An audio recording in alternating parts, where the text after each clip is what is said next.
Welcome to Saucy Math.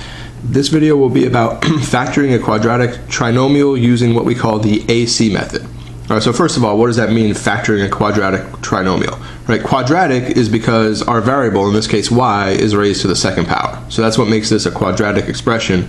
Trinomial means that there's three terms.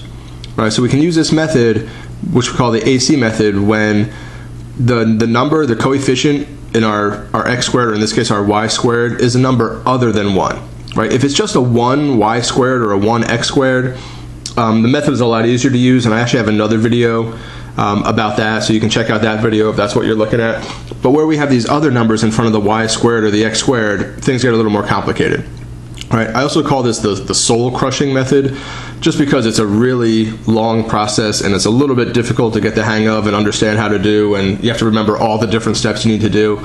But if you get the hang of it and you know how to do it, it's going to work every single time. Right? So that's the good news about this method, is if you follow it faithfully and you do it correctly, you're always going to get the right answer. Right? So let's do an example of factoring using this AC method. Right, the reason we call it the AC method is because, right, A represents the number in front of the y squared, which is a 6. Right, the 11 would be our B, and the C is our constant at the end, the negative 21. So the AC method, the first thing you do is you multiply the 6 times the negative 21. Right, the number in front of your y squared times your constant at the end. Right, so 6 times negative 21 is going to give us negative 126. Right, so that's the number now we're going to have to work with. And another reason this method can be so difficult is because when you multiply those two numbers, a lot of times you end up with a pretty big number that you're then forced to work with. Right, so that negative 126 is going to be our multiplier. Right, and I'm going to write it as negative 126y squared, as if I did the 6y squared times the negative 21. So basically what we're going to do is look for two things that multiply to equal negative 126y squared, and that add up to equal our term in the middle, that 11y. All right, so that's what we're going to be looking for, which is a little bit difficult to do because there's a lot of different possibilities for numbers that can multiply to equal negative 126. All right, so those possibilities would be, if we just start with the easiest one, 1 times 126. It could be 2 times 63. We could have 3 times 42. And as you're doing this, I haven't really done this yet, but as you're doing this list, look and see, is there any way that I can make these numbers add up to an 11? 1 and 126, that's just not going to work, right? 2 and 63, we can't make those add up to 11. 3 times 42, that's not going to add up to 11 either. So we got to keep on going. Let's see, 126 can't be divided by 4. It can't be divided by 5. It can be divided by 6, right? It's going to be 6 times 21. Which those numbers don't add up to 11. And let's see, will 7 divide into 126? It will. It's going to be 7 times 18. And if we notice here, 7 and 18, well, if I do 18 minus 7, that's going to equal positive 11. Right? And we can actually make this negative 7 because the number we want to multiply to is actually not just 126, it's negative 126, which means one of our factors here has to be a negative. So if I do negative 7 times 18, and again, to kind of stay consistent, since it's negative 126y squared, if I do negative 7y times 8y, that's going to equal negative 126y squared. If I do negative 7y plus 18y, that's going to add up to this 11y that I needed to do. Right, so now these are the numbers that we're going to have to use for our next step. Right, now, this is similar to the method where there's no number in front of the x squared or the y squared. We look for the two numbers that multiply to equal one thing and add up to another. The difference is with that other method, once you find those two numbers, you just kind of put them into the parentheses and you're basically done. Right, with this method though, there's quite a few more steps that we still need to do before we factor this. All right, so the next thing we do is go back to our original expression here. All right, the 6y squared, I just bring that down, copy it just like it is. The negative, or the positive 11y, I'm going to split that up into two separate terms using the numbers I found over here. So the negative 7y plus 18y. So negative 7y plus 18y, and then the minus 21 I'm just going to copy down at the end. All right, so the first and the last term here I don't change. I take that middle term though and I split it up using what I found over here, and I can do that because negative 7y plus 18y does equal 11y. Right, so I'm allowed to do that because what I end up with is equal to what I started with. Now you may think, why in the world would I want to do that? Because now I have 4 terms instead of 3, so now it looks like it's even more complicated to have to work with. Right, but if we remember the factoring method that we can use when we have 4 terms, which is factoring by grouping, which if you're not familiar with what I'm talking about, I have a video about factoring by grouping, so you can go and check that out and see a couple of examples of how that works.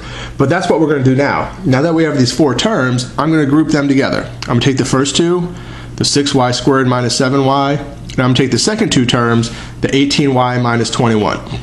Now, if you have a question about whether, when I split this apart, what if I put the 18y here first and then I do the negative 7y? It really doesn't matter. Whichever way you do it, as long as you do your steps correctly, it's going to work out the same in the end. All right, so don't worry about, getting frozen of like, which one do I put where?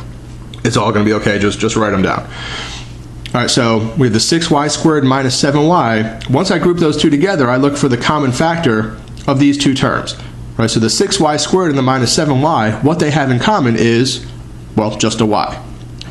Right? And if I factor out a y from each of those, I'm left with a 6y and a minus 7. Right? So we have y times 6y minus 7. That's our 6y squared minus 7y. Then I go to my second group, my 18y minus 21, and I do the same thing. I look for the greatest common factor of 18y and minus 21, which those 2 numbers have a 3 in common. So I factor out a positive 3, so I write plus 3, and then parentheses. Now if I divide both of these by 3, 18y divided by 3 would give me 6y, minus 21 divided by 3 would give me minus 7. Right? If you remember when we talked about the factoring by grouping, at this point what you should have is these 2 parentheses here being exactly the same. If they're not exactly the same, that means that somewhere along the way you messed up, and you might just want to, rip up your piece of paper and throw it in the garbage and then start all over again, because it might be kind of hard to figure out exactly where you might have gone wrong. Maybe you missed a negative sign somewhere or something like that, or you multiplied the numbers together wrong. There's a lot of things that could have messed up. But if you get to this point and you got your 2 factors here, your 2 parentheses exactly the same, you're pretty much done at that point. Right? Because what we do now, and if you remember, this is just like what we did with the factoring by grouping, our 2 terms have the common factor of 6y minus 7. So that's going to become one of our final factors, and then the stuff that's outside the parentheses, the y and the plus 3, that's going to become our second factor, and that's our factoring of our original expression that we had way up here. All right, so, and just like with the other factoring methods, if you FOIL this out, if you multiply this all back together, you should end up with the exact same thing as what you had at the beginning. All right, so that is what we call the AC method of factoring a quadratic trinomial. It's a long method. There's a lot of steps involved. But if you're already familiar with the method we talked about before with the factoring by grouping, most of this is just doing the factoring by grouping, right? The extra stuff on that is what we did over here to try to figure out how to split apart that middle term. Once you figure out the 2 numbers to split apart that middle term like we did over here, then it's just like things that you should have already done with the factoring by grouping. All right, so it's kind of combining an older method with this newer method. And like I said, if you learn this method and you understand how to do it, it's going to work every single time. It's going to give you the correct answer every time. There are other ways to approach these quadratic trinomials when there's that number, that coefficient in front of the x squared or the y squared.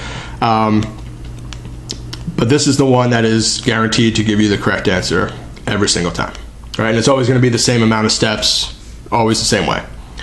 All right, so that is factoring the quadratic trinomial with the AC method.